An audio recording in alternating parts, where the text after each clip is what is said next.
Live from Fargo and serving you on TV, online, and on the go. This is Valley News Live at noon. We start with a breaking news alert. Authorities are searching for a woman who police say left her young children alone with a man she knew was dead. Hi, everyone, and thank you for joining us. I'm Jordan Schreier. 32-year-old Amber Barrett is facing child neglect charges and failure to report a death. According to authorities, Barrett and the man later identified as Farouk Shahid were both in her home on November 16th. She let him sleep on her floor and found him unresponsive the next morning. Despite being sure that Shahid was dead, she left him with her 2 daughters to go to work.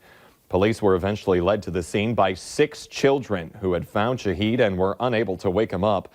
There is now a warrant out for Barrett's arrest. Anyone with information about her should call police. Another breaking news alert right now. An Air Guard base in Tennessee is on lockdown as their local sheriff's department responds to an active shooter. This right here is a live look right now at the Alcoa, Tennessee base where authorities are sweeping the area. Now, this base is home to the 134th Air Refueling Wing.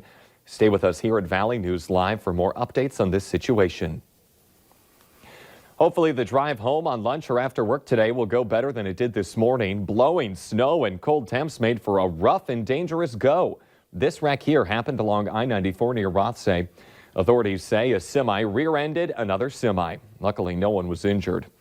It has since stopped snowing, but now we go into the deep freeze. For what we can expect in the rest of our forecast and what happened overnight, let's check in with meteorologist Lisa Green. Yeah, we're looking at some extreme cold ahead, and so that will be a problem if you run into some trouble on the roads with snow still on the ground. Here's a look at some of our issues, or our snow reports rather, coming in for today. We're looking at one of our top reports, about 5.4 inches in Edgeley, Ellendale area, about 5 inches. And as expected, we got into that 2 to 4 inch range for most of us, with a couple of those pockets that reached that 5-inch range here today. Fargo, the highest amount I've seen measured so far is at 3.3 inches. Bemidji, close to 3, and about 2.5 in Thompson in Grand Forks County. So things are quieting down, though there's still snow on the roads, and snow that may be getting blown around a little bit with winds at times in the teens and 20s.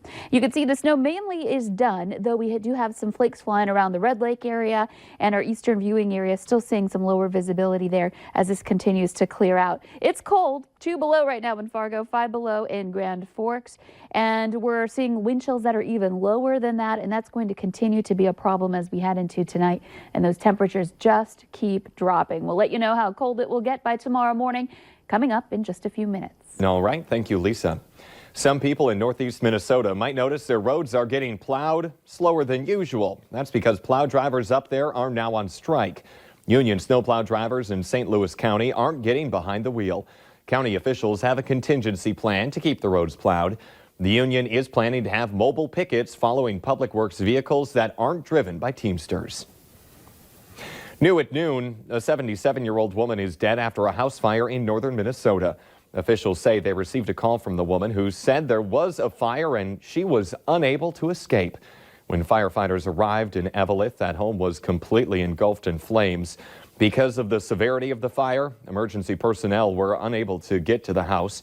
A woman's body was then found inside, but has not yet been identified. Fire officials say the home is a complete loss, and this fire remains under investigation by the State Fire Marshal's office.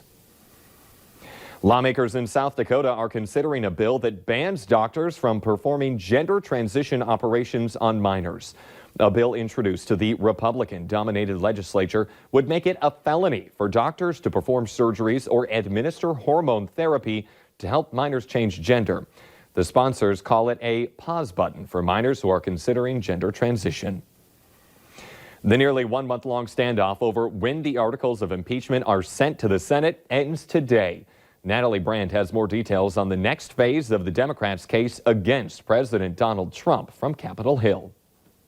In her own right. House Speaker Nancy Pelosi named the team that will argue the case against President Trump during the Senate impeachment trial. For trying to influence a foreign government for his own personal and political benefit. Speaker Pelosi chose 7 House members as impeachment managers, including Judiciary Chairman Jerry Nadler and Intelligence Committee Chairman Adam Schiff. The emphasis is on comfort level in the courtroom. the emphasis is making the strongest possible case to protect and defend our Constitution. The full House has to approve the managers, and that vote is expected soon. Early this evening, the articles of impeachment will be physically walked from the House side of the Capitol to the Senate, where the trial is expected to get underway next week. This is the only body that can consider all factors presented by the House, decide what has or has not been proven. Speaker Pelosi withheld the articles of impeachment for nearly a month. During that time, new information has come to light.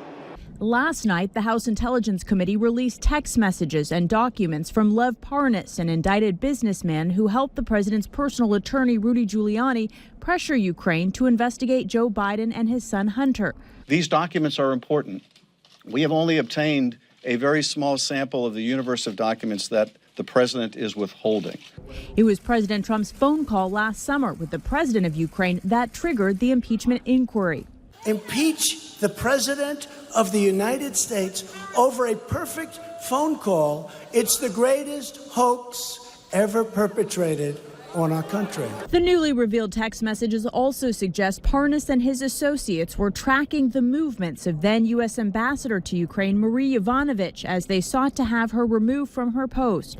Natalie Brand, CBS News, Capitol Hill.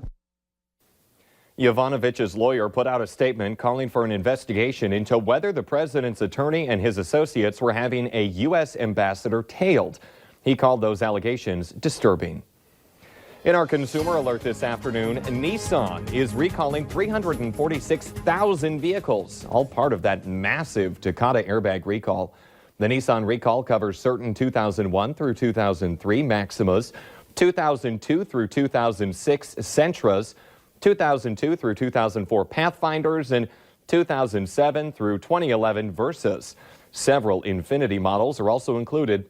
The Nissan front passenger inflators are among 10 million from 14 different automakers that Takata is recalling. It's the final recall Takata agreed to in a 2015 settlement with U.S. safety regulators.